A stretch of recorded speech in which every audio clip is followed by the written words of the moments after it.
Hey everybody, today we're joined by independent presidential candidate Robert F. Kennedy Jr., who has been, every morning I read the Wall Street Journal and the New York Times, and I've been admiring how much heat you get from the left and the right. That's got to feel good.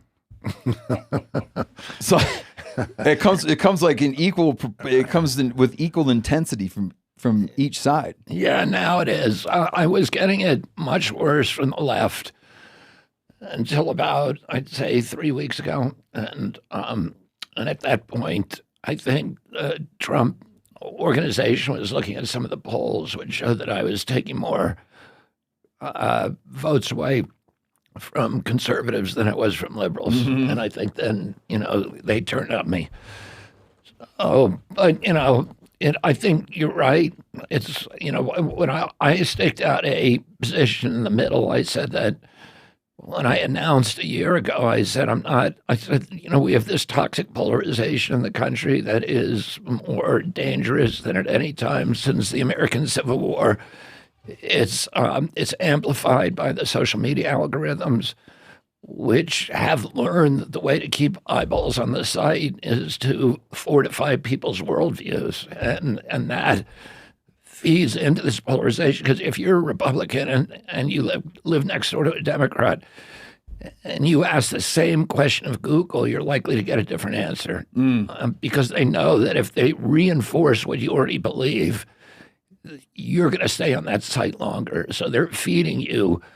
They're manipulating us all with these algorithms, and those algorithms, which are now, no longer even under the control of Google or any of these other sites, are feeding this polarization. And to me, it's very, very dangerous because you can't see any good end to it. And so what I said is, when I announced, is that I was not going to feed into the polarization. I was not going to vilify and marginalize my opponents. I was going to, instead of focusing on these sort of culture war issues that are used to keep us all apart, and I was going to try to identify the shared values that unite Americans and make people forget that they're either Democrat or Republican, and make us all remember that we're all Americans. And I think I've been pretty successful at doing that.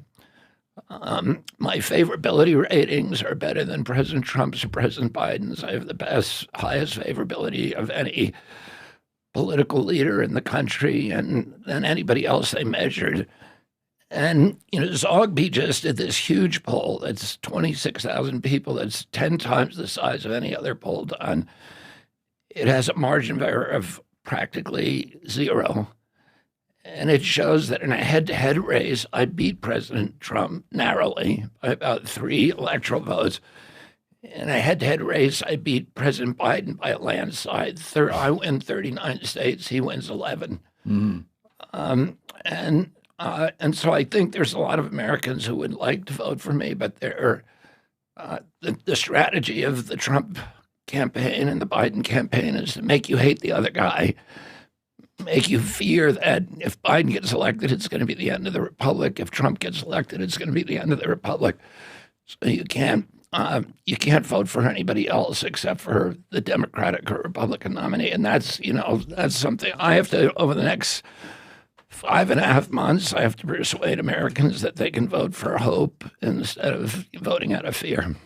One of the things I had read, and just as I was kind of following your campaign in preparation of having a chance to talk to you, and trust me, I'd love to get into, and we will get into a lot of the areas that are of particular interest to our listeners, which is habitat issues, environmental issues, outdoor adventure. I'd love to talk about all that, but one of the things I noticed that the Times had these sort of back-to-back pieces, and one was about signature gathering, which seemed like very far removed from that seemed like personal decisions made by people out in the field rather than like very far removed from any direction from the campaign around a signature gathering issue. And the other was this this health issue about a parasite. And I thought that was very funny because I'm riddled with parasites. And one of my colleagues who I was with today, we both had trichinosis.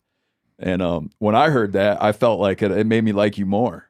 because it just makes me feel like someone from the trenches, man. Like it's like outside of a coddled existence. Like when you travel and stuff, you're just exposed to things. So when I saw that, I didn't have any sense of alarm. And I saw the nighttime comedy, whatever you call them, the nighttime TV hosts having a field day with it. And I just felt like, I don't know, man, it reminded me of my own things my own stuff I've encountered from traveling in the developing world, man. Yeah. Anybody who travels in Latin America or Africa particularly, or South Asia, is going to end up with parasites. And I, like you, I'm riddled with parasites. But I had this, this is 13 years ago. The Times found out about my so-called brain worm. Mm-hmm. Yeah.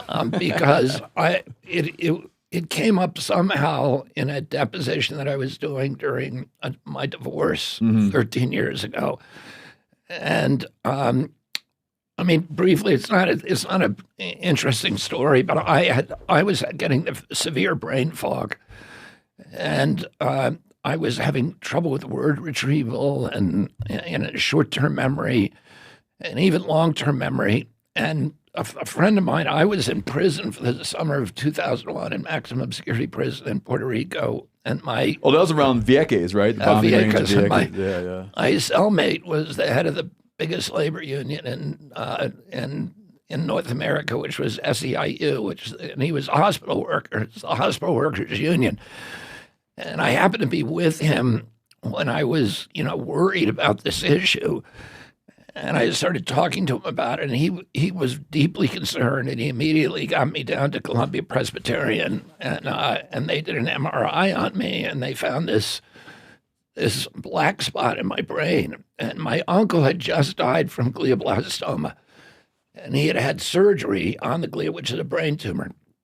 And because my Uncle Teddy was the chairman of the health committee in the United States Senate for 50 years, my family knew every doctor, every great doctor, at least in North America and really all around the world.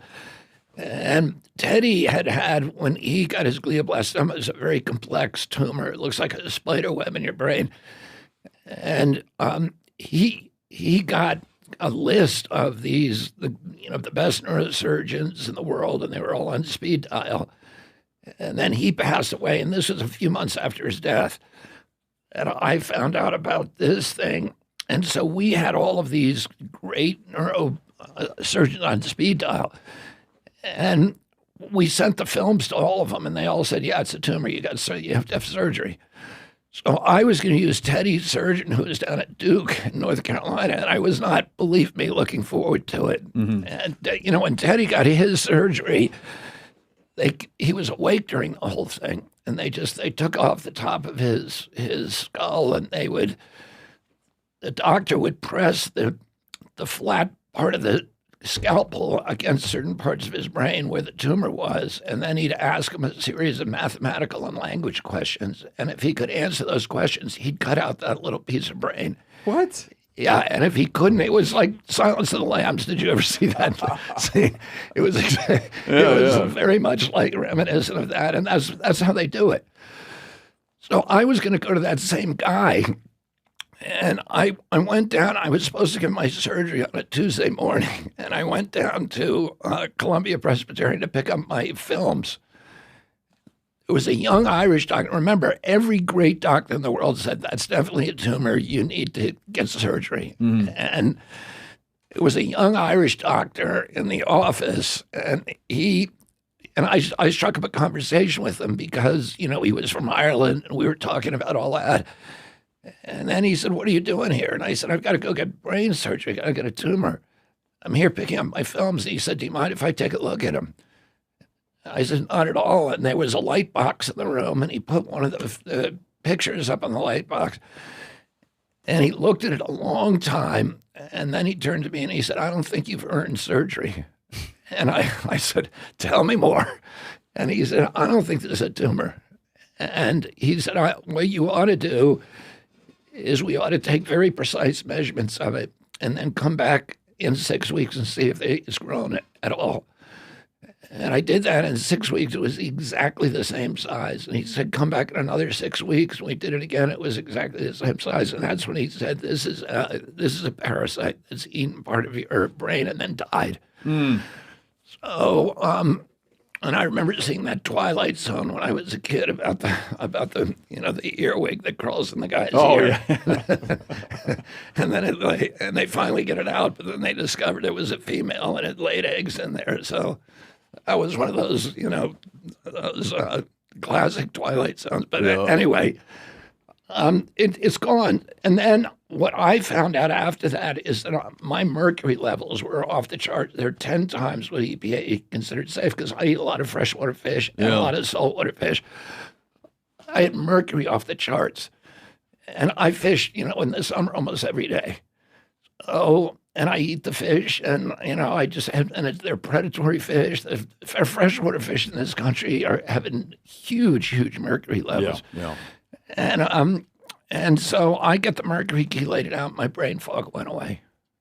So I don't think it had anything to do with the brain worm, but anyway, it was good copy for a couple of days in the One of papers. our colleagues upstairs, he had that a couple of years ago because he ran into that. We had been spearfishing in Hawaii, but he also had a bunch of halibut and stuff from Alaska, and he eats a ton of walleye, freshwater fish. And he said, I think he said something like he thought he had eaten about 20 meals in a row of like piscivorous fish. Yeah. And developed that. And it started with some dexterity. Yeah. Some Like dexterity stuff. neuropathy And he had some, he'd call people and forget why he called them, but it went away pretty quick. But that's one of the earliest, like, that's one of those areas where you spent a whole career on water quality issues and spent a career defending fishermen and natural resources. That was one of my first introductions to how water quality issues impact people is growing up in the Great Lakes and becoming aware of the consumption advisories. And we ate tons of fish out of the Great Lakes. And becoming aware of that, and then one of my childhood mentors and one of my dad's best friends going into University of Michigan for these batteries of tests because he had been consuming freshwater fish his whole life, and he was part of some broad study of memory loss in people who'd consumed whatever threshold of Great Lakes fish. Yeah. And that is funny because in that area, it's just not a thing people discussed. I lived in Seattle for a while and we would fish Lake Washington, and there were people were there just kind of more aware, different time, whatever. And there would be people who wouldn't eat, they wouldn't eat the fish that we were fixing for them because of concerns about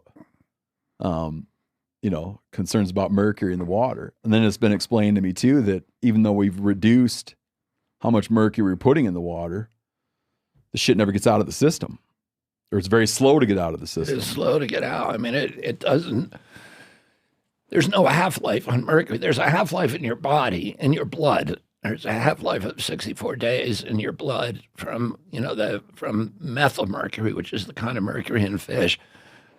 There was the National Academy of Sciences and the FDA did a study in 2003, and they looked at every freshwater fish in North America. Every fish that they sampled had dangerous levels of mercury in its flesh. Really? Every single fish. And of course, the predatory fish like walleye, and trout, lake trout, those kind of fish that are high-end predators have just, have what they call bolus doses. They're really, just very, very high doses. And it occurred to me when that study came out that we're now living in the science fiction nightmare where my children and the children of every other American can now no longer engage in the seminal primal activity of American youth, which is to go fishing with their father, mother in the local fishing hole and then come home and safely eat the fish. And, that is it's when you think of when I thought about it that age, I was breathtaking. I see the same thing today with Lyme disease. Lyme disease is, I'm in the woods every day, right? And my whole life I've done that. Training hawks and stuff, you have to fly them every day. So I go, I lived in Mount Kisco, New York when the deer ticks began appearing. Mm-hmm.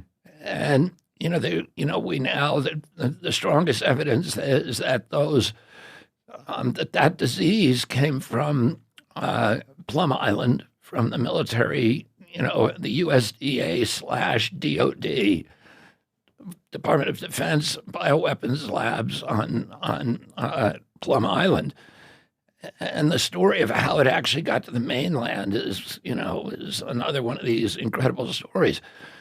You had them developing a military weapon there, and then just poisoning everybody in America and ruining it. There's not a single falconer that I know that does not have Lyme disease. Mm-hmm.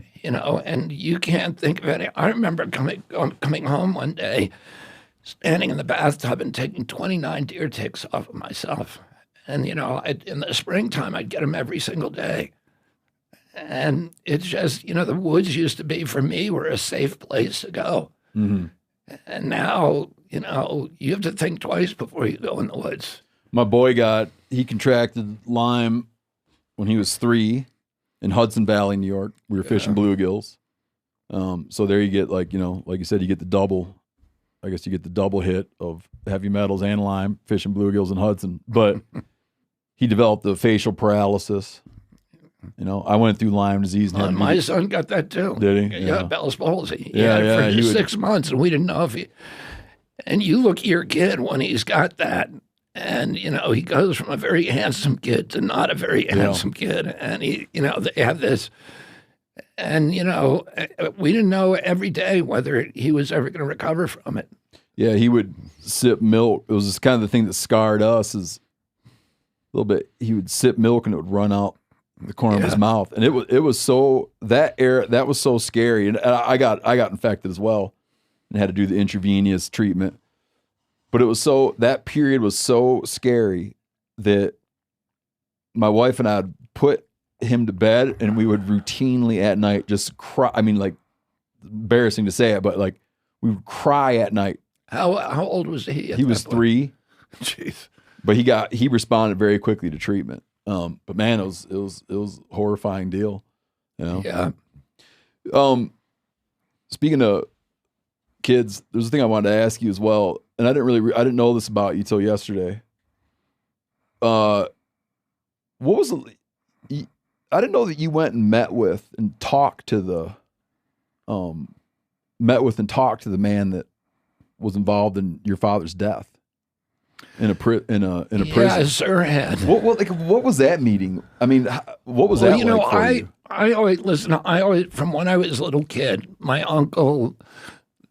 The story about his assassination was always strange to me. In fact, I was in the White House when I was in the White House with my uncle's casket in the East Room, and my whole family was in there, and I was, a 9-year-old kid.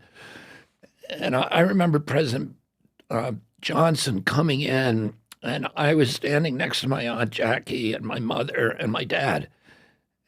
And President Johnson told them that a man had just shot Lee Harvey Oswald. And I said to my mom when the conversation ended, I said to my mom, "Why did he shoot the man who killed Uncle Jack? Did he love our family?" Because even then, my mind was like, this is a bizarre story, mm-hmm. and that story, of course, was never adequately explained. And Jack Ruby, the man who shot Lee Harvey Oswald, was an associate of the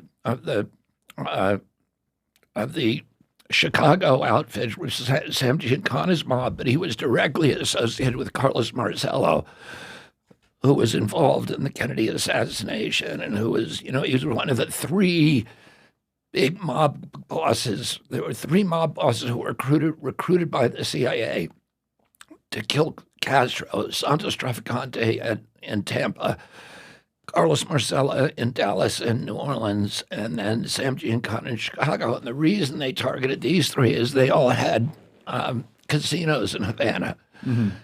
And so then the CIA basically became one organization with these, with these mob families.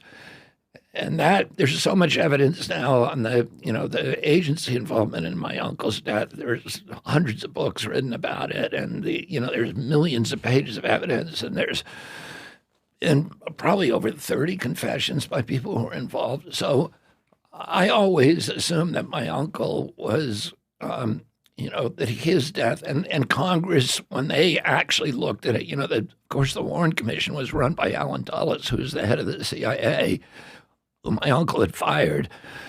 So they said, yeah, it's just one shooter, Lee Harvey Oswald. But then 5 years later, Congress reinvestigated it, and the Congressional Committee, the House Select Committee on Assassinations, said no, his death was from a conspiracy. So, and that, most Americans believe that, and the evidence is now overwhelming. But I always believed that my father had been killed by Sirhan. And then a man one of my dad's best friends, a guy called Paul Schrade, he was a United Auto Workers deputy director, and he had recruited Cesar Chavez to the labor movement. And he had introduced my father to Cesar Chavez. And that had become one of the most important political relationships and personal friendships that my father had. Paul Schrade was walking next to my father when my father was shot. And Paul and they were walking into the kitchen at the Ambassador Hotel. Paul Schrade was walking beside him, about a foot behind him. And Sirhan and they were being led to the ambush site, to where Sirhan was standing in front of a steam table. Sirhan fired 2 shots at my father. And one of those shots hit Paul Schrade in the head. He said that he felt like he was being electrocuted. He didn't know what it was. He just felt like he had stepped on an electric wire, and he went down. But he lived to be almost 90 years old. He died about 2 years ago. And then the other shot that Sirhan fired at my father went past my father and hit a door jamb, a wooden door jamb behind him, and it was later removed. The bullet was later removed by the LAPD. Then Sirhan was grabbed by 5 men, by Rosie Greer. The writer George Plimpton, too, George wasn't it? Plimpton was on that dog pile.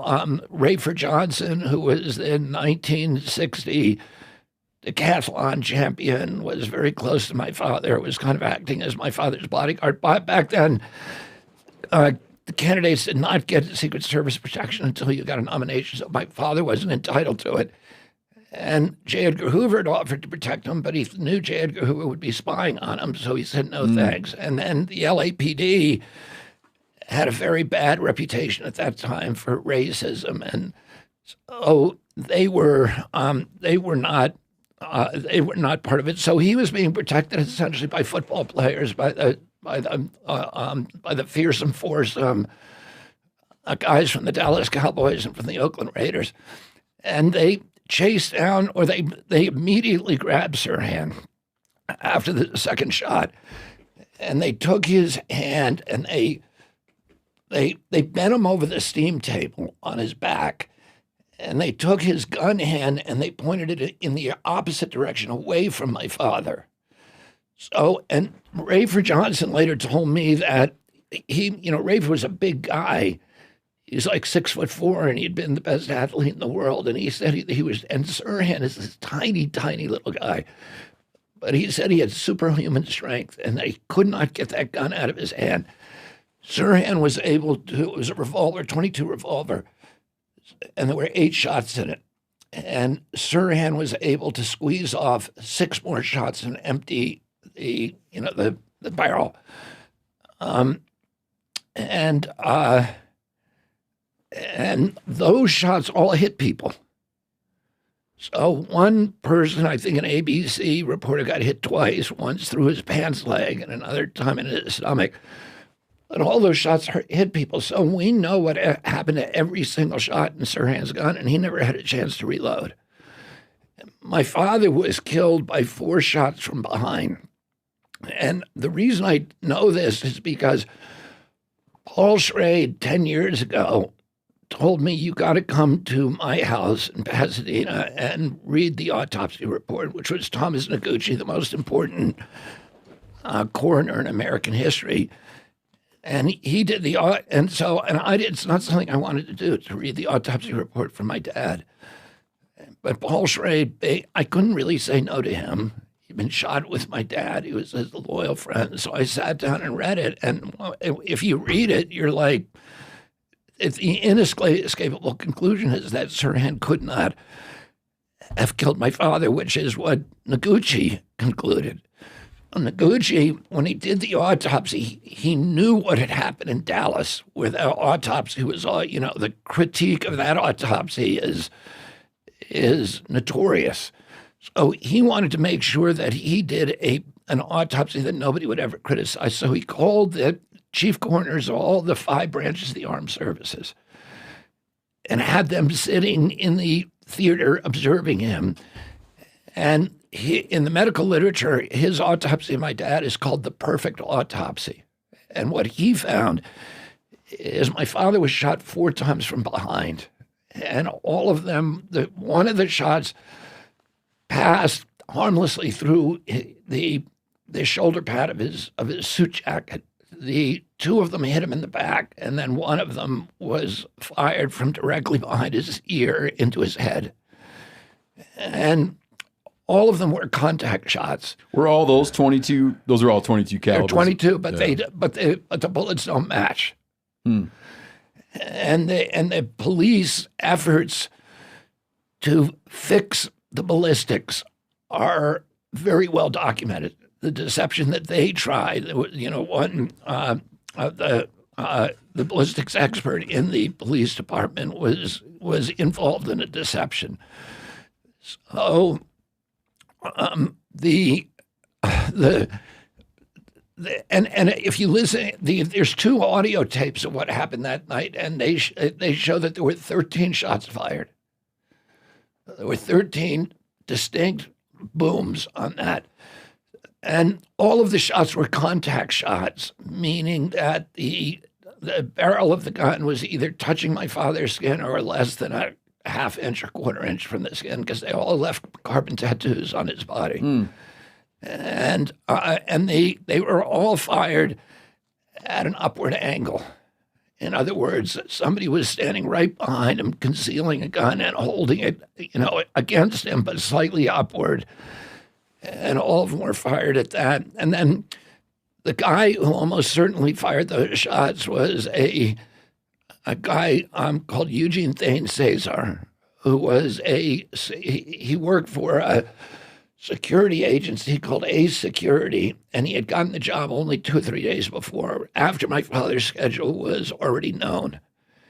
And he was the one who grabbed my father by the elbow and then walked him toward the ambush where Sirhan was waiting. And the supposition is that when Sirhan was firing those shots and all eyes were upon him, there were 77 people in the room, that he drew his gun and was actually firing the kill shots. And when my father fell, he fell backwards onto Cesar, but he must have known that he was being shot from behind, because he twisted around and he grabbed Cesar's tie, and it was a clip-on tie. And if you see the pictures of my father, the initial pictures of him lying on the ground, he has that clip-on tie in his hand. Cesar got up, pushed my father off him, got up from under him with his gun visible. There's a dozen eyewitnesses that showed his gun was drawn, which Cesar never denied. And the police asked him weeks later, why was your gun drawn? He changed his story many times. He said he was firing at firing at Sirhan, which of course he wasn't. And as it turns out, there's a woman, an historian called Lisa Pease, who's done a deep dive on Caesar, and his employer was Hughes Aircraft, which is a defense contractor, which was owned by Howard Hughes, which is deeply involved with the Las Vegas mob, and then Boeing or Lockheed. He worked at the Lockheed plant in L.A. and he had top secret clearance, and he identifies himself as a CIA employee. So, and he openly hated my father. He thought that my father was going to turn the country over to black people, which he complained about a lot.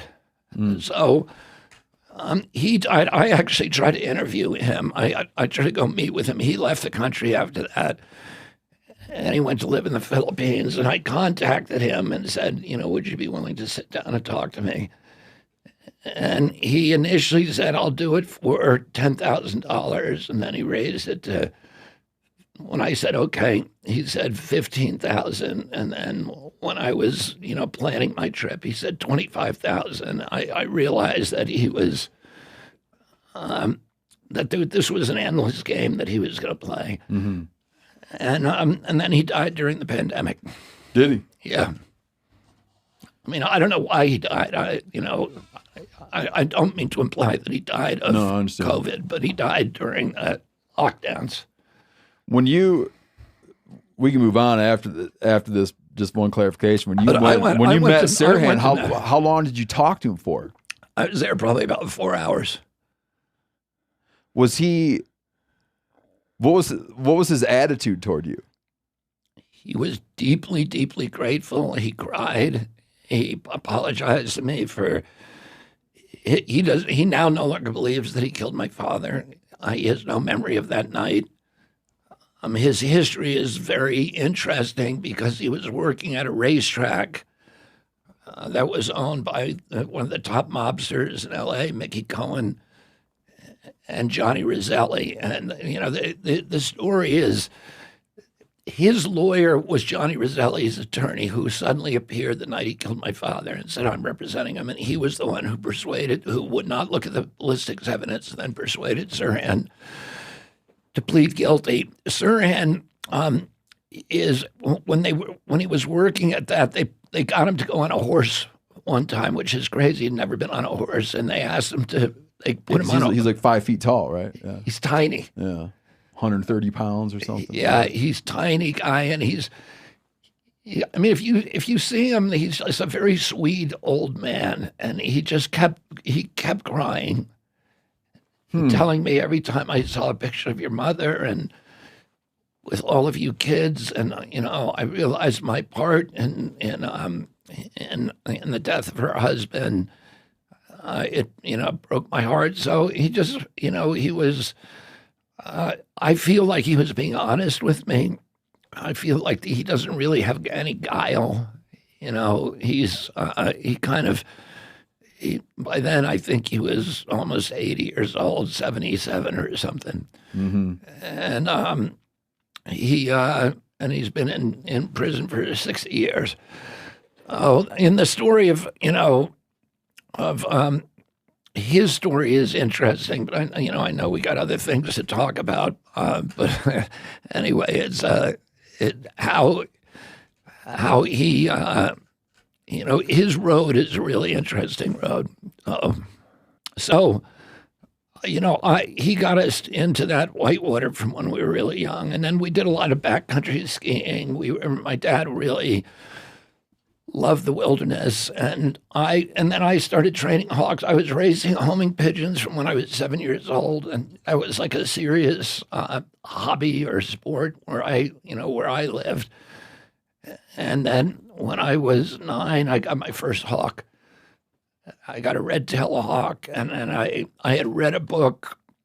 My uncle was president, and there was books around about Camelot, and there was a book by T.H. White called The Once and Future King, and I read it. T.H. White was a brilliant author, but he was also a falconer, and he was a British falconer, and he has a chapter, and the Once and Future King is about the young King Arthur. There was a chapter in it about Arthur apprenticing as a falconer when he was a little boy. And I read that, and I said, this is what I got to do. And I told my dad knew of a falconer who lived about a mile from my house. He was a guy called Alvin I, who was one of the pioneers of American falconry. And he had been an All-American football player at Penn State. He had then gone to work designing jets for the Pentagon. But the State Department knew about him because whenever there was visiting Arab dignitaries, they'd always send him over to go to fly birds with them because the Arabs are crazy for falconry. Yeah. And so my dad knew about him, and my dad took me over there, and then I apprenticed under him, and I became a master falconer at a young age. I actually wrote the exam that people take. Seriously? Yeah, to become what was your first bird that you had? My first was a red-tailed hawk, but I'll tell you what I got. I think, probably one of the first Harris hawks that anybody ever trained. Harris hawk is now the preferred hawk globally for ground quarry. Uh-huh. If you train hawks, which is what I actually prefer, you're taking ground quarry, or they can catch a pheasant on the rise, or occasionally if they're really lucky, a duck on the rise. But they could never catch it in a tail chase. Duck flies 90 miles an hour. Right? They can't. Nothing can take it in a tail chase. Like once that thing's off the water, he's gone. Once they're like a bullet. Yeah. Once they get off the water, and they usually won't get off the water if there's a hawk in the air. So you have to have a dog, and it has to be a very small pond, like a golf course or something. And but but Harris hawks are now the preferred. The people who train hawks are called law-stringers, and the preferred bird for them nowadays in every country in the world are Harris hawks because they're the only hawk that hunts communally. And in fact, when Audubon first saw them in the desert Southwest, he named them after his friend who is an ornithologist named Harris. He assumed they were carrion eaters because there's no other predatory bird that eats in packs. I didn't know this about Harris hawks. And so he'd see 6 of them down on a quarry, like a jackrabbit or something, and he assumed they were, carrion. They just look like a bunch of vultures on there. Exactly. Yeah. But now, we know they actually hunt in packs like wolves. And because they're communal, they're very, very good companions for human beings. They understand the relationship between the human and the dog. And the whole interaction comes very naturally to them because they understand the dynamics of hunting in a pack and hunting cooperatively and with kind of communicated strategies to each other. So if you're hunting squirrels, you'll see them ladder up. One will ladder up from the bottom up the branches, and the other one will ladder down and squeeze the squirrel. They can't catch the squirrel when it's on the tree because they don't have a tight enough turning radius. And the squirrel will hug the bark, look behind him, and keep an eye on where the hawk is. And right before the hawk hits him, he'll go to the other side of the bark, the other side of the tree. And the hawk there's no hawk that has that kind of turning radius. They can dodge hawks all day just by staying on that trunk. So for a hawk to catch the squirrel, it has to get it off the trunk and onto a branch. And so that's what they'll do. You'll see them do it. And also the Harris hawks are so smart. Like I've hunted red-tailed hawks my whole life. And if a red-tailed hawk sees a squirrel go into a squirrel dray, right, the nest. Mm-hmm. What do you call them? Trays? A dray. Dray. Yeah, okay. So, a squirrel dray. Yeah. So if he sees them go into the dray, for the red-tailed hawk, which has been here for, at least since the Pleistocene Ice Ages, probably a million years before that. But that squirrel, in the mind of a red-tailed hawk, that squirrel just disappeared. Mm-hmm. And that's the end of it. But a Harris hawk, if he ever sees a squirrel go into a squirrel dray, he knows that animal is still in there and highly vulnerable. And he'll go jump on the top of it like a trampoline to try to get it to come out. And then from then on, anytime he sees a squirrel dray, he'll go jump on it to see if there's a squirrel in it. Yeah. So they're very enjoyable. But I got one in a pet store when I was a kid, at the pet store in Southeast Washington, and and I brought him home, and he got untethered, and I had a pheasant run, and I had some exotic pheasants in there, like golden pheasants, silver pheasants, those kind of things. And the pheasants would eat all the grass inside the run, and they'd stick their head out of it. I had turkey wire, which is about the diameter of a pheasant's head. Mm-hmm. So they could squeeze their head through that turkey wire to get the tall grass that you couldn't get with the mower that was, tight up against the side of the pheasant run. They'd eat that deep green grass, and they'd stick their head through there to get it. But because it was a tight fit, they couldn't pull their head right out immediately. They had to kind of, work it out. Finagle it backward, yeah. And that Harris hawk went to and sat in a tree above that pheasant run. And one at a time, he took the head off of every one of my pheasants. And I came home from school, and all my pheasants were dead in the pheasant run. And I realized what had happened, and I was like, I got to catch that hawk and train it, because this is like a really smart bird. Yeah. I went, in 1966, Penn Central Railroad began vomiting oil from a 4.5-foot pipe in the Croton-Harmon rail yard. And the oil went up the river on the tides, and it blackened the beaches, and it made the shad taste of diesel. So the fishermen couldn't sell them in New York City at the Fulton Fish Market. And all of the people in Crotonville came together in the only public building in the town, which was the American Legion Hall. This was a very patriotic community. Most of it speaks to the blue collar nature of what you're talking about. That form of like blue collar environmentalism. Right? Exactly, and working class. Almost all the original members and founders and board members of Riverkeeper were former Marines. They were combat veterans from World War II, mainly from Korea, also some from Vietnam. And they came back to the river, to fish again, and they found it was so polluted. They came together that night in March of 1966, and there were 300 people in the Parker Vale American Legion, all leaning against the rifle racks, hanging from the rafters, men and women, furious about what was being stolen from them, because them, the Hudson was everything. It was their not just their recreation, it was their livelihoods, it was their property values, it was their backyard, and it was being stolen from them by these large corporate entities over whom they had no control. And they had been to the government agencies that are supposed to protect Americans from pollution, to the Corps of Engineers, the State Conservation Department, and the Coast Guard, and they were given the bum's rush. Richie Garrett, who was the first president of what was then called the Hudson River Fishermen's Association, later became Riverkeeper. He was a gravedigger from Austin, New York, and he was a combat veteran from Korea. Really? Yeah, and he used to say to his new followers, "I'll be the last to let you down," because he was a gravedigger. But he was also he went with another Marine named Art Glauca, who was at that point an Eastern Airlines pilot.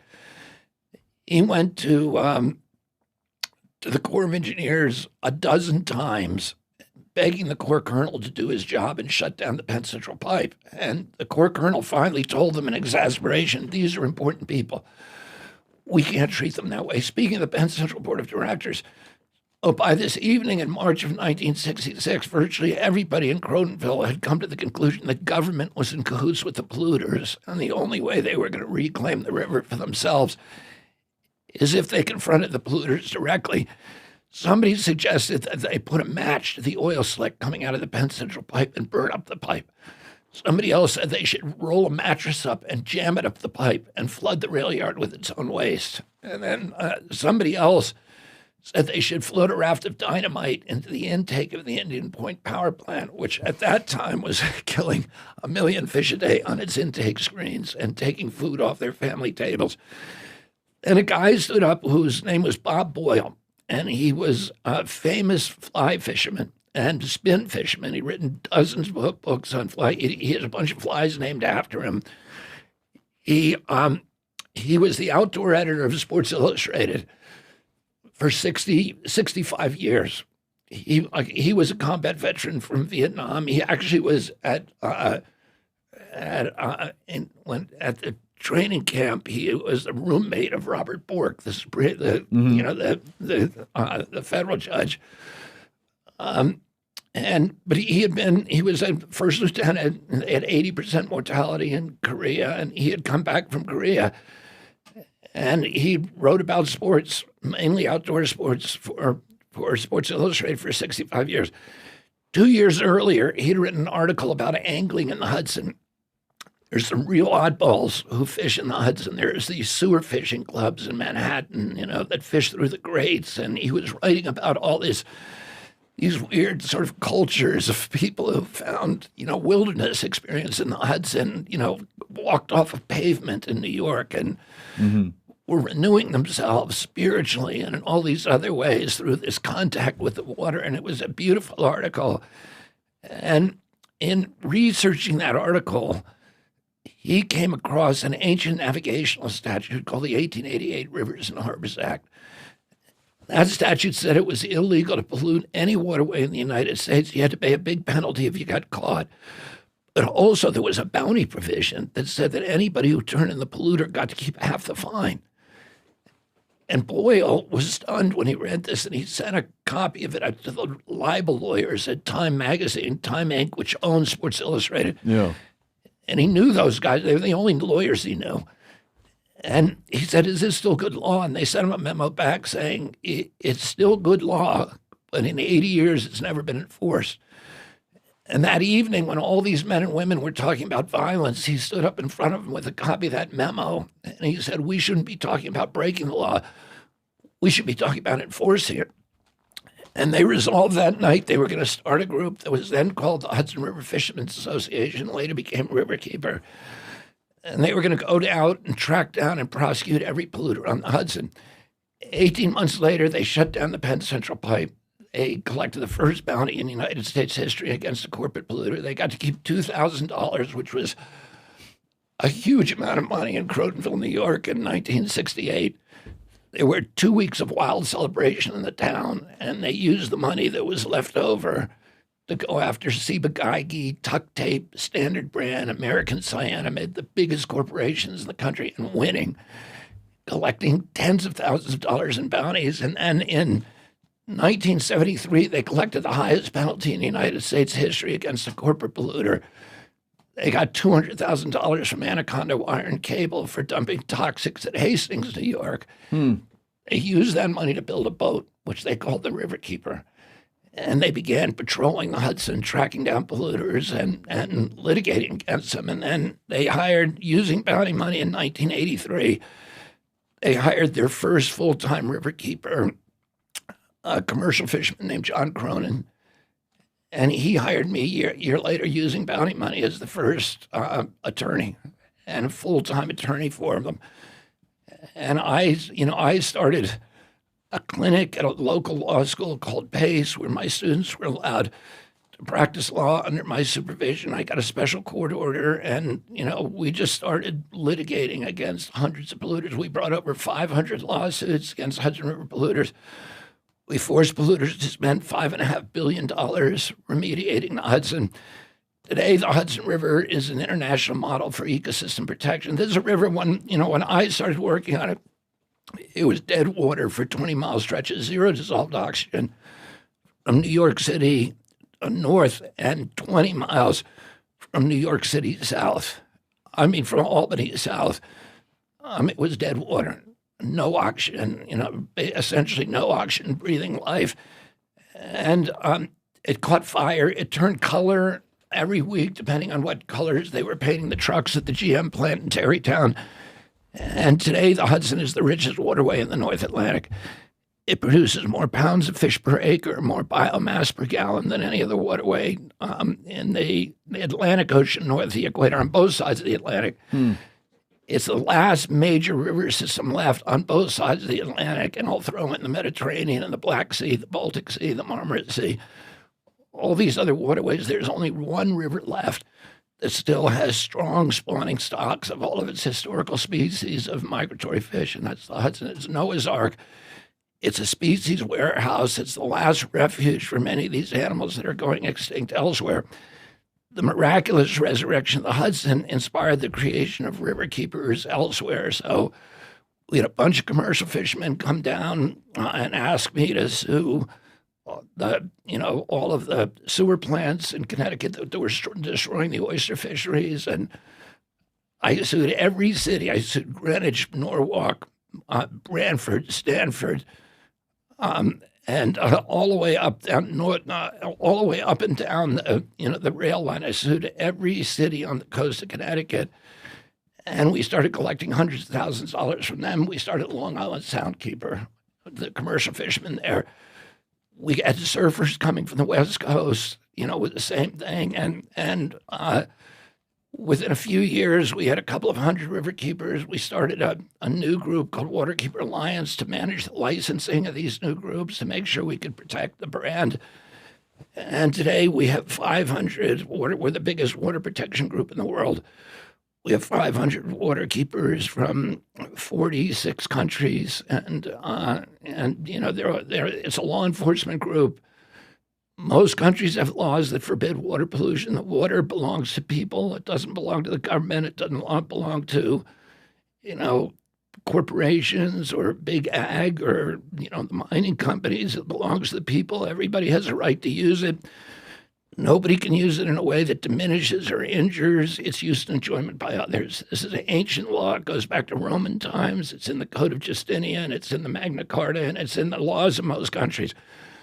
The problem is those laws are almost never enforced. And what we do, the function we serve at Waterkeeper is to enforce those laws on behalf of people who are injured by pollution. What would be a set of priorities for you with the EPA, or what would be a set of priorities for you with Interior or any of these areas? I have been working on environmental issues for 40 years, right? Wow. And I found out from the beginning that you need to be able to talk to people. My whole thing was bringing hunters and fishers, hook and bullet people into the environmental movement who were left out. Because in the 80s, when I was doing this, the hook and bullet people felt that, they felt alienated from the mainstream environmentalists. They felt they didn't, there was a lot of antagonism.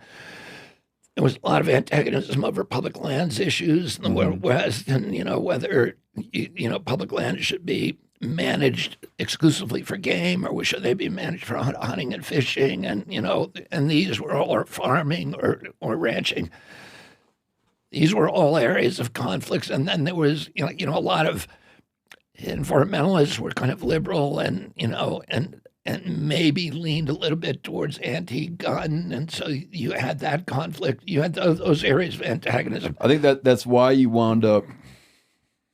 These words have their own etymology, and their own use case, but I think that's why you wound up eventually with people who would identify as environmentalists, and you have people that would identify as a conservationist. Yeah. Right. So there's like. Yeah, you're within each of these, whether you describe yourself as one or the other. I often describe myself as a conservationist. There's a 80% overlap, right, between those views. But maybe 80%. Yeah, they just became comfortable with different terms, even though they're largely talking about the same things. Yeah. But I think it's that to avoid that. Like Ducks Unlimited did not consider itself part of the environmental movement at all, right? And they should have. And they are a leader of the environmental movement. Of course, of course. But they weren't talking to, to NRDC and to EDF and to Sierra Club. They were not. It was very. And what I wanted to do. They weren't litigating as much, right? Either. So. They were less litigious, but they were just.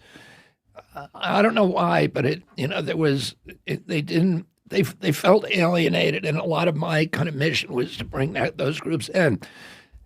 And I started, I always tried to talk in a way that was inclusive of those groups. And today, if you want to, I think one of the big mistakes the environmental movement has made, the biggest mistake, is to become the kind of carbon fundamentalists. and to forget about the issues that made us all environmentalists, which is, saving the oceans and saving the soils and saving habitat and keeping our kids safe from toxins. And if you talk about climate today, you're gonna cause a fist fight, and because and with good reason. One is because it's an issue. And I found this with the fishermen very early on. They didn't really want to talk about it because if you're being asked to give up something because of a line that somebody shows you on a graph that says you're going to be dead here, and they're asking you to give up income, that's going to help your family, you're going to push back against that. But if you ask somebody to make a sacrifice to keep toxins out of their food, to keep their water clean so there's no mercury in the fish, they will pay anything to do that. And when we were fighting the lead contamination in the water in Flint, Michigan, we had Hell's Angels standing shoulder to shoulder with urban blacks. When we went to at Standing Rock, we had business people, Republicans, union people, Democrats, every kind of person was at Standing Rock for the Keystone Pipeline, because we didn't market it as a climate issue. We marketed it as protecting sacred places and, Purple Mountain's majesties. And Americans will do anything to protect their sacred places. I've been fighting the coal industry for 40 years, but I don't focus on climate. I focus on things that are tangible to people. I focus on the destruction of the Appalachian Mountains. The Appalachians are the richest ecosystem, terrestrial ecosystem in North America. And the reason for that is during the Pleistocene Ice Age, when there were 2.5 miles of ice over where my house was in Mount Kisco, New York, the forest disappeared. North American continent turned into a tundra. And the forest disappeared almost altogether, except in a couple of tiny refugiums. And the biggest one of those was Appalachia. So, and then when the ice melted and withdrew, all of North America was reseeded from the Appalachian Mountains. So that's why, if you go up to a forest in upstate New York or the Hudson Valley or New England, there's typically 3 dominant species. But in Appalachia, there's 86 dominant species. So, the diversity is extraordinary. We're exploding, I think, 2,800 tons of ammonia nitrate explosives a week. It's the equivalent of a Hiroshima bomb once a week by these big companies, Peabody, Consul, Massey Coal. They're blowing the tops off the mountains to get at the coal seams beneath. They've leveled 1.4 million acres. It's bigger than the state of Delaware. If you drive in West Virginia today, you drive on a road, and you'll see these beautiful mountainsides on either side. But if you fly over it in a helicopter, they're just Hollywood sets. Behind them, there's just 100 square miles of devastation. It looks like an open quarry.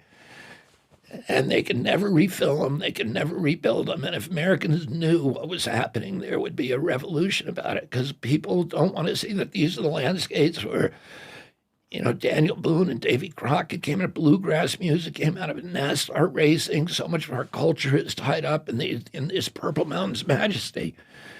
They filled 2,200 miles of rivers and streams with mining tailings, and destroyed the water, destroyed the fisheries, destroyed the health of the population. It's the sickest people in our country, and you don't need to ever talk about climate. You talk about acid rain. Acid rain has destroyed the forest cover on the Appalachians from Georgia to northern Quebec. I grew up in the Adirondacks, which is the oldest protected wilderness on Earth. It was protected since 1880s. Lincoln protected it, or since the 1880s it's been protected. And I'm thinking of Yosemite with Lincoln, but the Adirondack since 1880s, when Roosevelt was governor, it got protected. And we had an expectation, a right to believe that the Appalachian Mountains would be unspoiled forever. It's called Forever Wild. That's the act. And I grew up believing my children, then their children would be able to enjoy it.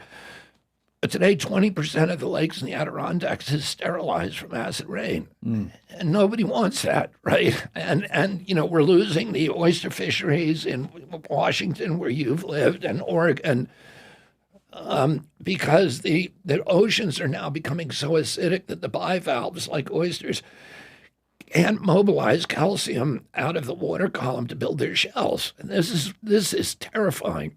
And then we have mercury in all the fish in our country, and nobody wants that.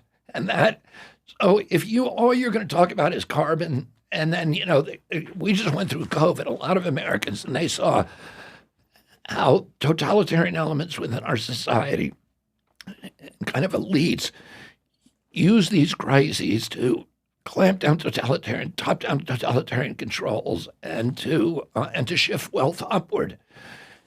And, the same thing is happening with climate, and I see it with, even with what Biden's done in the Inflation Reduction Act, which is his big climate act, that the money is going to carbon capture projects, hundreds of billions of dollars, which are just a scam. It's a boondoggle for the oil industry, for the methane industry, and then to offshore wind farms, which are producing energy at 5 times the cost of onshore wind farms. And they were exterminating the whales and the marine mammals. That, we were drawn to the environmental movement out of love, not out of fear, out of love for these creatures. And, and we're now sacrificing those on the altar of carbon fundamentalism. And the real way to deal with the carbon is to deal with soils, is to restore our soils. Because if we do regenerative agriculture across this country, we absorb 100% of our carbon budget. That's what we ought to be focusing on. And so I'm not, I think climate change is existential. I think it's linked to carbon. But I don't insist you believe that.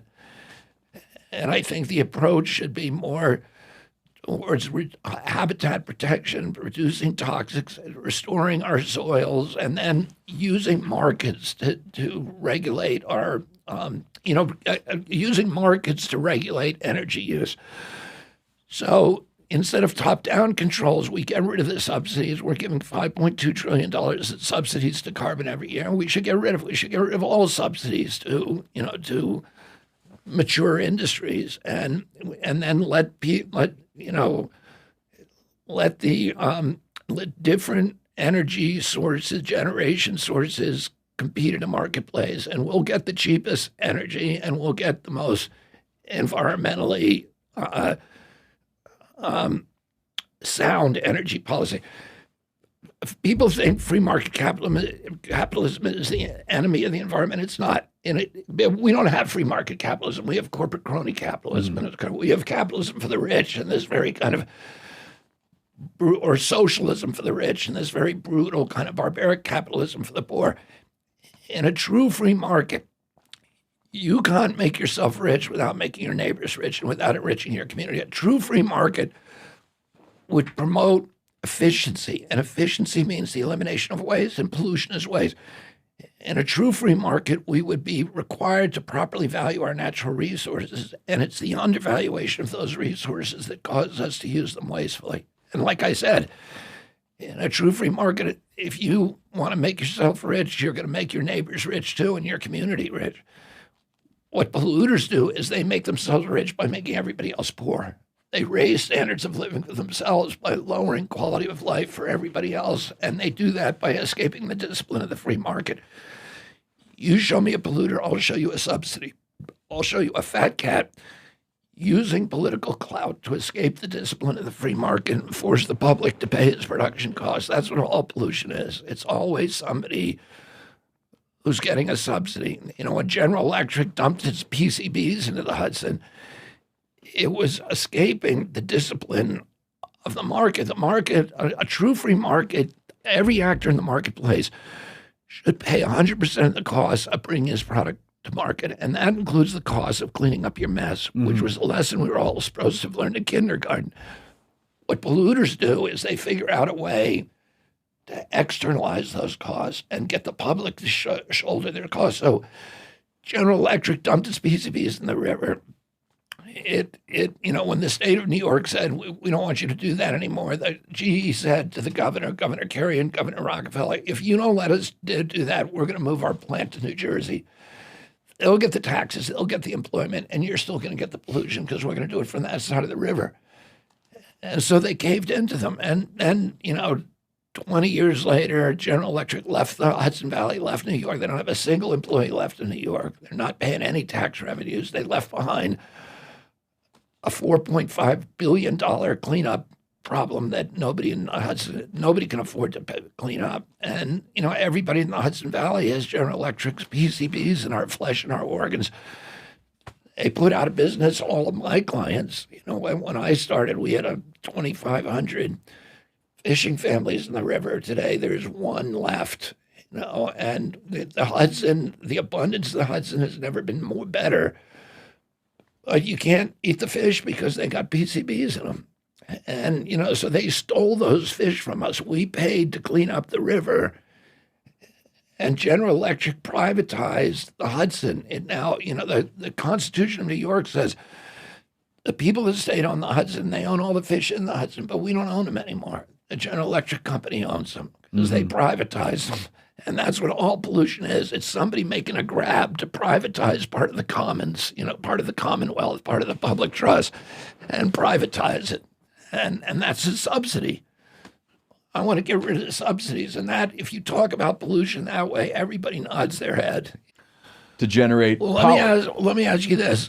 I presume the Nature Conservancy guy that you were talking to was shared your point of view and values, or was he saying, no, we need to do, untethered wind, offshore wind? I don't want to Corinne, help me out. I don't want to misstate his perspective, but his perspective was this is the best, the offshore being the best option we have. Okay, well, that's just not true. I mean, the offshore is a cataclysm, and I've been fighting offshore wind for probably 30 years. The first big one was in Nantucket Sound, and I was representing the commercial fishermen there. And, the problems, it destroys the commercial fishery. And we have a sustainable commercial fishery in Nantucket Sound. We have small business people who are the heart and soul of America, who've been the oldest industry in our country, 350-year-old industry. And, you put up these turbines and first of all, it kills the whales. It kills the seals. There's no doubt that that's what's happening. And, we're seeing these groundings. It sure seems like it. I think that there's ways you can obfuscate that, or ways you can act like there's a little bit of a question. Yeah, but if there's a question, there's a precautionary principle. There's only a couple hundred right whales left in the world, So, there's such a precise time correlation between them doing the hammering for the to put these turbines into the with these giant pneumatic hammers which make these reverberations, and then the whales all beach with their ears bleeding, and it's happening so reliably and so consistently around all the places where there's this construction. It's just a cataclysm. And then the other thing is it's not market-based. It's all subsidy-based. Nobody would be buying it. Nobody would be building these if they actually had a market, if we had a free market. They're buying them because, President Biden is giving them hundreds of billions of dollars of free money to build these very lucrative towers, and then they're charging a minimum 3 times the price of onshore wind, and usually 6 times the price. So it's going to turn the whole public against green power because they're going to be paying more for electricity than they are today. None of it makes any sense.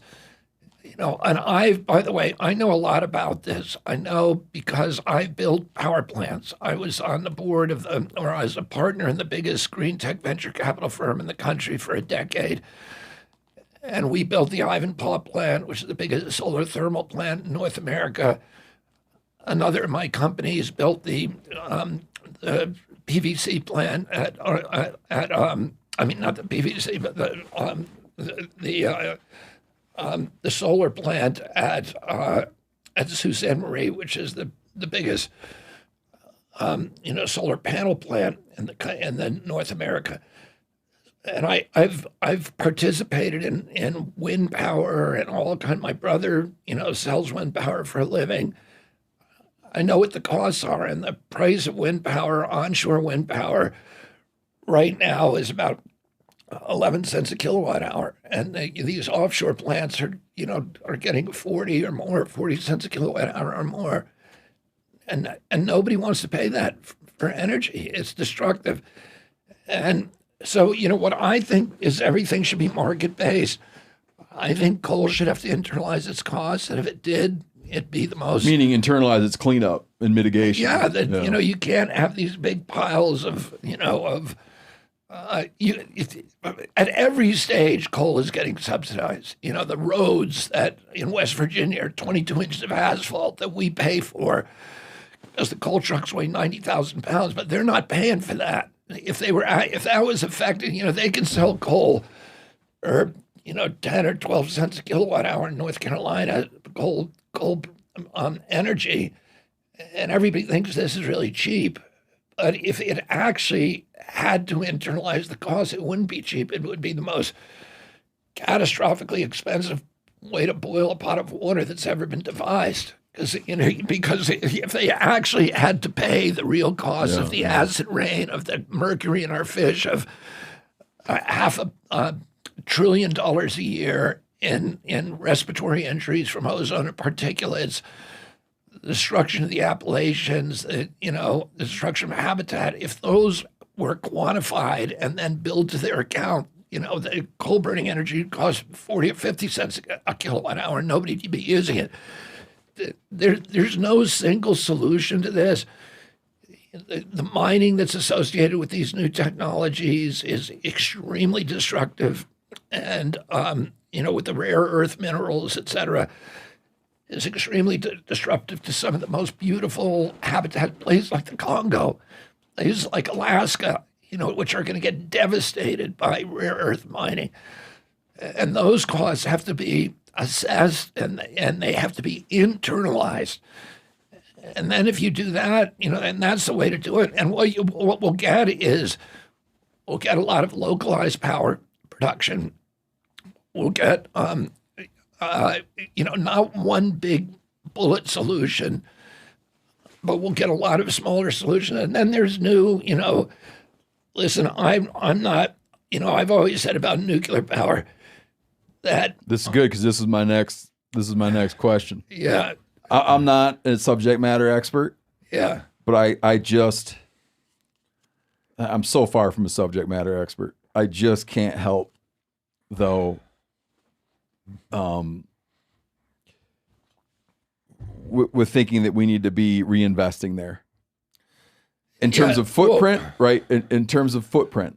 Well, here, let me tell you, first of all, what I think, my thinking about nuclear power, and I no longer consider myself a subject matter expert because I'm told that there are technological improvements that have happened since I was litigating, against nuclear power plants, which I've done a lot of. Mm.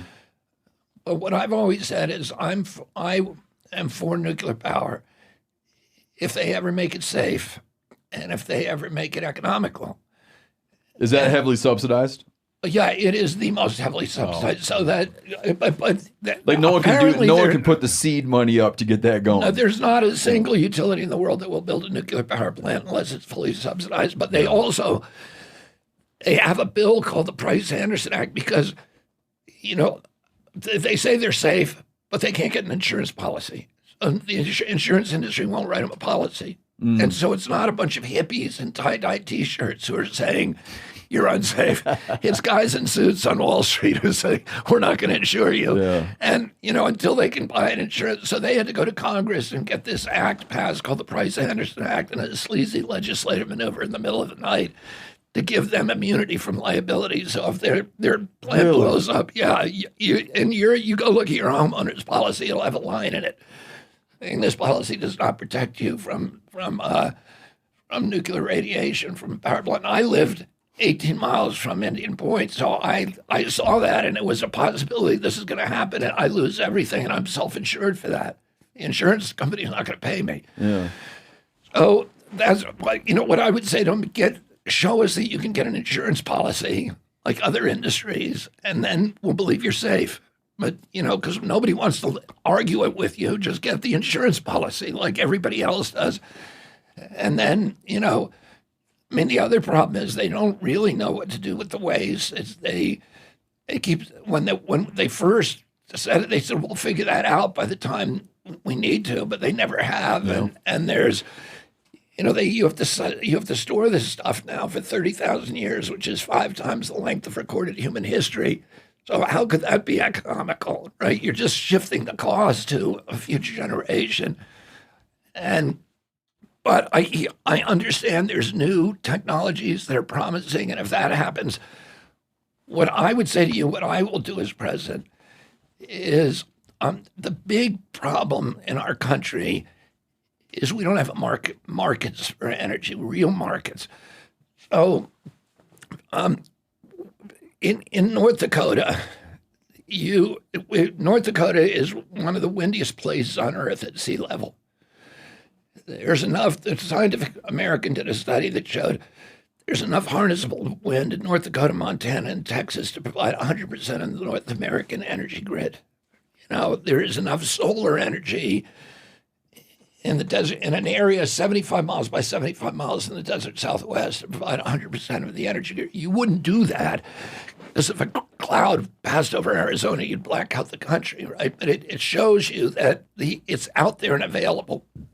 And if you had the technology to store it and deliver it, really, you don't even need so much storage technology if you have transportation technology. So if you have a grid that is a national grid with DC grid that can do long-haul transportation of electrons, it reduces your need to store because you can manage the whole system like an orchestra conductor manages an orchestra, because the wind in our country tends to blow at night and the sun, of course, shines during the day. So, and the sun shines the period you want it to sun, but the 12 o'clock is peak energy use, and that's the time you're getting peak sunshine. So it actually, and then if you throw in a lot of rooftop solar and everybody is feeding into a marketplace, you have abundance of energy to manage the system. And let me just, finish this kind of thought. In North Dakota, I think the typical revenue from an acre of corn is about maybe $200 a year that you're going to get revenue. If you have a wind turbine on that acre of corn, I got to interrupt you here to point out for people too that when we're talking about corn there, we're also talking about corn that goes, a lot of that corn goes to energy. Yeah, of course. A lot of so I just want people to be clear. It's not like it's not necessarily moving food to energy because you're doing ethanol production. It's not food in any case. It's a commodity. It's not even It's now all GMO Monsanto. Food, energy, and yeah. So, but if you have a wind turbine on that property, that farmer is making $8,000 a year, right? So every farmer in North Dakota wants to put a wind farms on his property. He can't do it because there's not an energy grid that can get those electrons to markets in Cleveland, Cincinnati, New Orleans, New York, etc.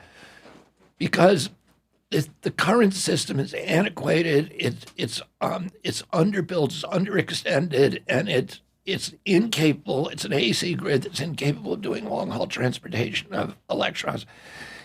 If you had the grid there are huge amounts of capital from General Electric, Siemens, Vestas, all these giant companies that want to pour money capital into renting building turbines on all those farmers' land. So the capital is there to do it, and it would provide a huge source of revenue for American farm families, which we want to keep on the farm. We want to keep them on the land and make sure that they're prosperous and, that Main Street is prosperous, et cetera.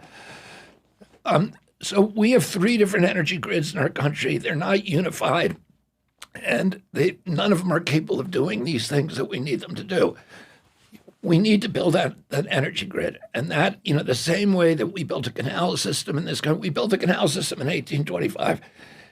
And, within a few years, New York went from a backwater to being the biggest port in the world. Because the Erie Canal allowed Midwestern farmers to put their produce on a barge, and it would never get off a boat until it went to Europe. So all of a sudden, you didn't have to haul stuff over the Appalachians. But the government built that canal system. The government built the highway system. Yeah, that's the thing I was going to before you mentioned it. I was going to bring up people. I think kind of feel like the interstate system sort of fell from the sky. No, it was like in the post, not just the advent of the car, but realizations we had during World War II. It was a very deliberately constructed system. Yeah, and it was for national security reasons and for commercial reasons and to bring us together as a country, et cetera. And it was, I watched it build when I was a kid. It was horrifying to me because they, plowed over the pond where, I went fishing every day and, but they did it, and it's brought tremendous prosperity to our country.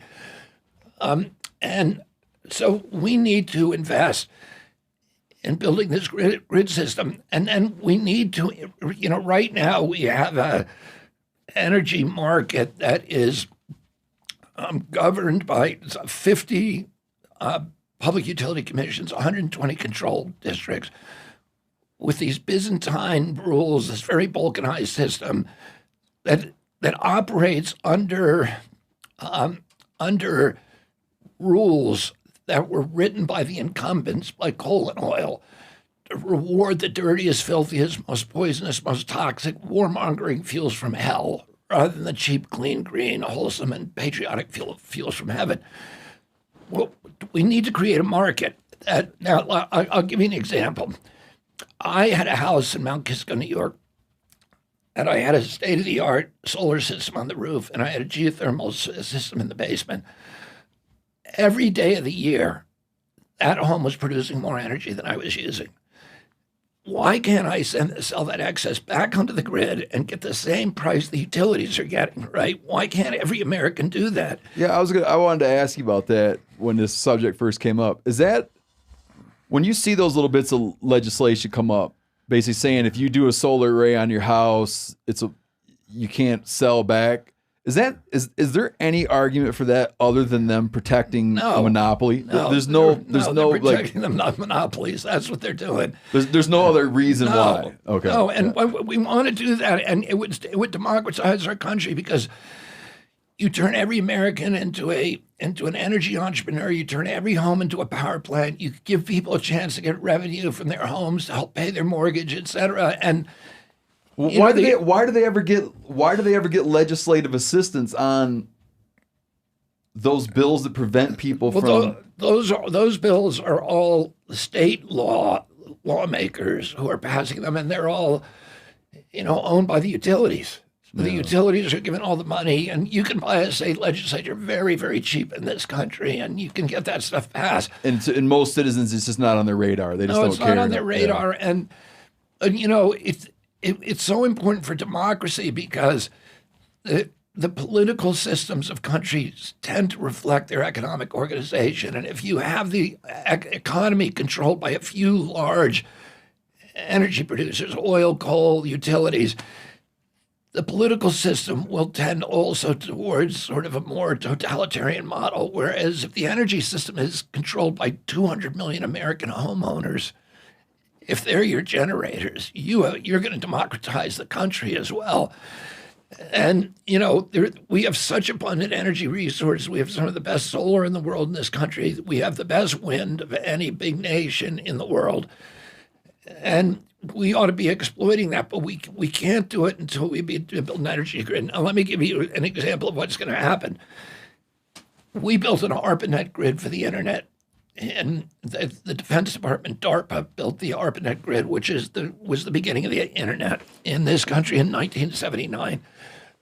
A year after we built it, in 1980, the CEO of IBM said that IBM was getting out of the personal computers because he said it was a dead-end technology. Okay, and Dell did that. There's a lot of other companies that got out of the business then because they didn't see what was about to happen. Within a few years, virtually every American has a personal computer. And what happened, because we built a grid, we built a marketplace, and what happened to the cost of information? It went to zero. Oh, imagine you asked me, it was important for some reason for me to find out the answer to some obscure question like, what was Mao Zedong's typical favorite lunchtime meal? Let's say I had to get that. Pre-internet? Yeah. Yeah, good luck. Okay, right. Yeah, you'd have to go to Washington, spend a week going through the Library of Congress to the stacks to dig that out, and you may or may not find it. But today, you can probably type it into Google and it'll come right up, right? I used to joke as a writer, and I got going before, definitely not pre-internet, but before widespread internet use. And I used to joke that I was very anti-internet because I had a competitive advantage, that I was good at finding shit out with the card catalog at the library, And then all of a sudden I was like, no, any idiot can find out whatever they want. Yeah, exactly. If Trump or Biden came on the show, what would be the number one question you think I should ask them? I'm curious about the lockdowns, about how they feel about that right now. Shutting down every business in this country for a year with no due process, no scientific citation, no public hearings, no environmental impact statement. And, how they're going to make sure that never happens again. They destroyed the middle class in our country. They shifted $4 trillion upward to this new oligarchy of billionaires. They created a billionaire a day in 500 days, and they just devastated a lot of these small businesses that were the heart and soul of our country, are gone, and they're never coming back. 41% of black-owned businesses, will never reopen. Many of them had 3 generations of equity in them. And, we're turning now from a ownership society into a rental society. And, when we do that, we're going from being citizens to being subjects. People don't have homes if they don't have equity, access to equity where they can pursue their entrepreneurial impulses. Our country is then on a feudal model. It's a colonial model, not American democracy anymore.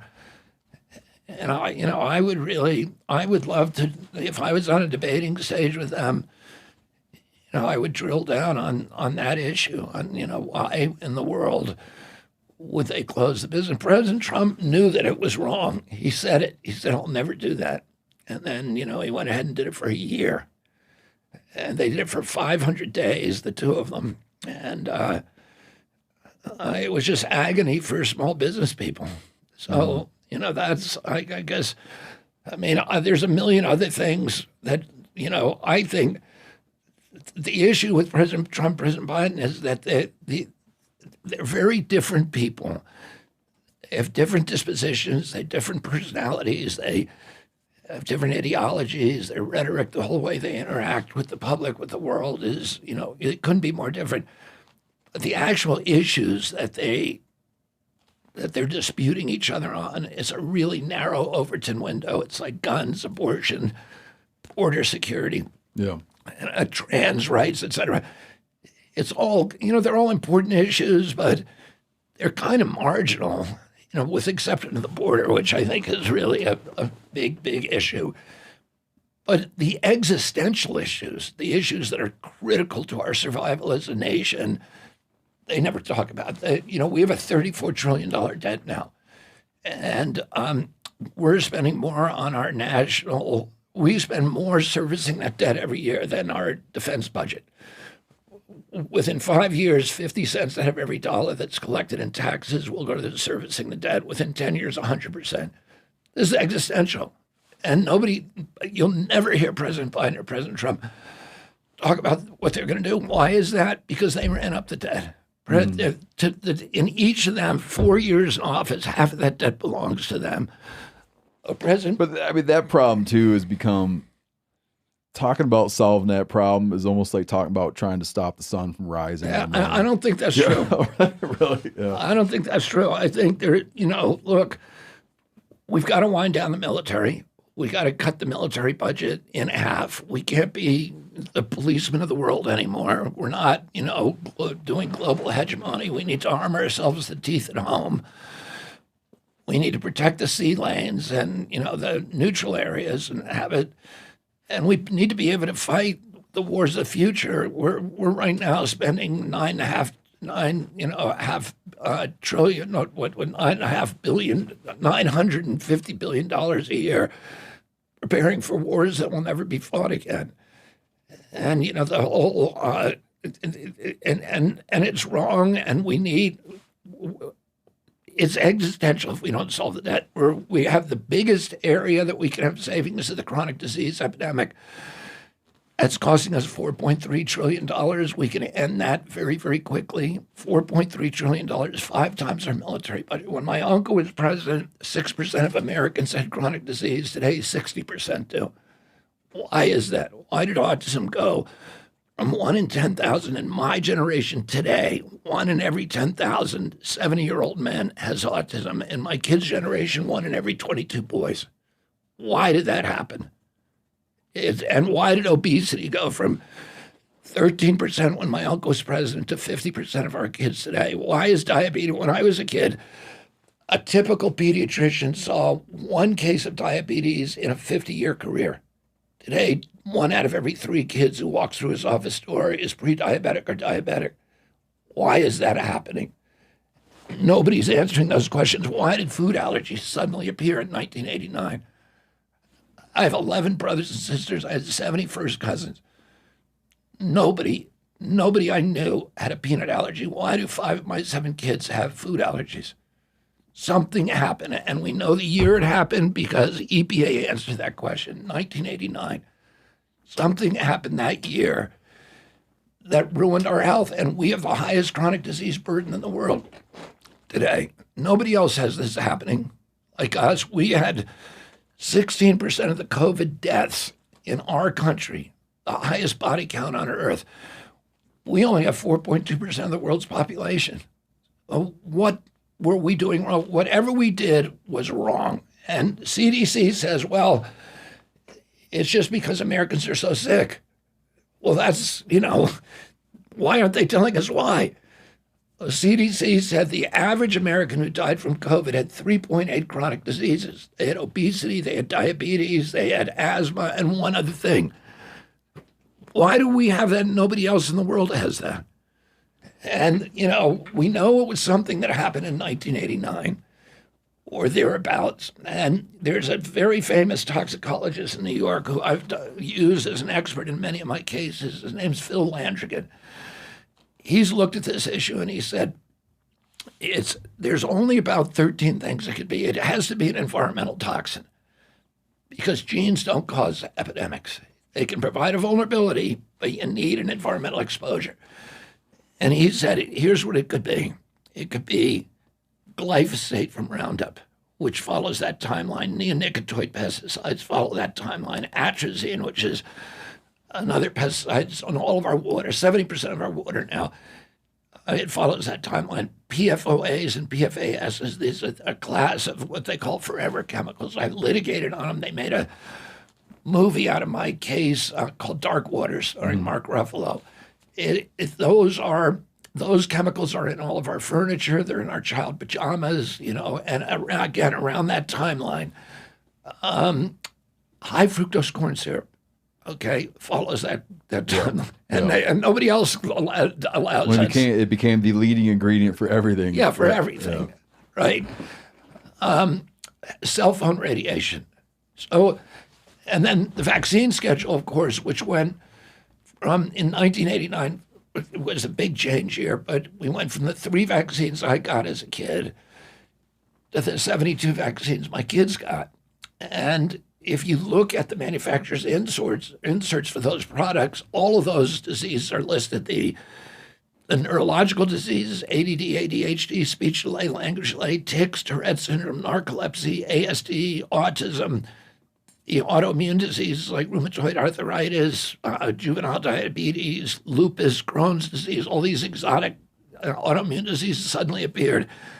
And then the allergic disease, peanut allergies, food allergies, eczema. I never knew anybody who had eczema.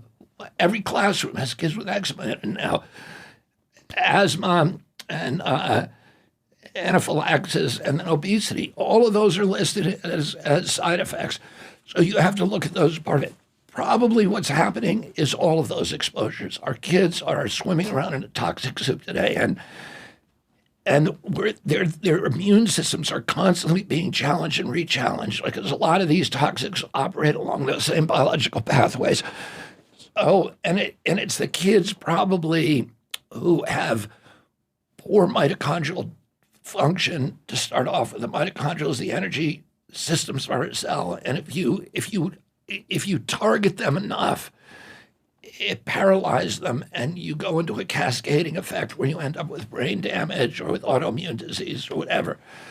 So we're probably challenging and re-challenging them, and the kids who just have a weaker system, who are born with mitochondrial dysfunctions, which would never show in typical human, but if you challenge them enough, assault their immune system enough, that's going to happen. And so, I know how to fix it, and I'm going to fix it very, very quickly. And you fix it by doing real science at NIH, by doing good science. NIH, when I was a kid, was the premier scientific agency in the world. It was gold standard. There's no other country in the world that has anything like it, and they were doing groundbreaking on every issue. And in 1980, we passed a law that said, called the Bayh-Dole Act, that allowed NIH scientists to collect royalties on any product that they regulated, if you can imagine that. So, for example, and NIH itself, the Moderna vaccine was created by NIH, and they own half of it. So they're making billions of dollars on sales of a product that they're promoting, that they're mandating. They're telling you, you can't go to work unless you take this product, and they're not telling you they're making billions of dollars on it. The 6 top scientists at NIH are making $150,000 a year personally on that product. So they're paying for their mortgages, their boats, their schools, their kids' education, their alimonies. And, these are the guys who are supposed to be finding problems in those products and protecting us from them. But instead, they're getting rich on them. And when you have those kind of conflicts of interest, those perverse incentives, it makes people turn a blind eye to some of the problems. So I'm going to go into NIH my first week in office, and I'm going to get all of it. And what happened after they passed that act, NIH went from doing this cutting edge science of tell us why, how to keep ourselves well, and they became an incubator for new pharmaceutical products. I think it was in 2016, there was 220 new drugs or something like that approved by FDA, and 100% of them were incubated through NIH. So NIH is now just a drug development company. Mm-hmm. And what I'm going to do is go over there and say, we're going to give drug development a break. They have a budget of $42 billion. They distribute that to 56,000 scientists at universities who also collect royalties on new drugs. And I'm going to say, from now on, we're not going to do anything until we figure out why we have the sickest kids on Earth and what are the products that are causing that. And then, I'm going to generate enough science on those to make sure that we can put an end to those exposures. Now, you're going to say to yourself, Steve, that even if you figured out that high fructose corn syrup was the culprit, you still could never get rid of it because the forces behind it are so powerful. It's Monsanto, it's Cargill, 1 million farmers who are tied up in its production, and entire industries. And all that's true, but the way that you do it is you produce enough science, and different kinds of science, epidemiological studies, clinical studies, observational animal studies, and petri dish studies, all of those, once you get enough science, then the lawyers come in and they do the work for you, because then they come in. If you prove high fructose corn syrup is behind the childhood diabetes epidemic, and the lawyers round up 10,000 kids with childhood diabetes and sue the company, and that's the end of the show. That's what I did with Monsanto. Everybody said you'll never get rid of glyphosate, but we had 40,000 clients, all of them home gardeners, almost all home gardeners who had gotten non-Hodgkin's lymphoma from using Roundup. And I remember in my adult life, individuals from ARS, Agricultural Research Services, the division of the USDA, individuals from there telling me that Roundup had the toxicity of coffee. Yeah, well, that's what in my adult life. Well, that's what Monsanto was telling the public.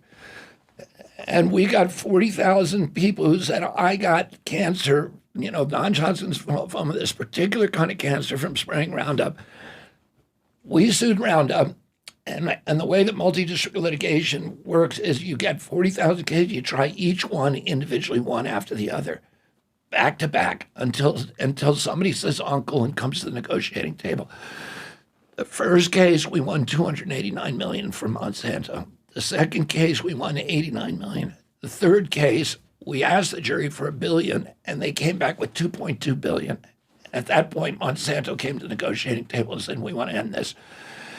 They settled the case for $13 billion for all of the cases, and they agreed to take glyphosate out of home gardening products. So you can stop them. You just need the right science, because once you get the right science, the courts will allow that to be, you go to front of a jury, and that's what I'm going to do. With all of these different exposures, there's only 13 of them. Yeah.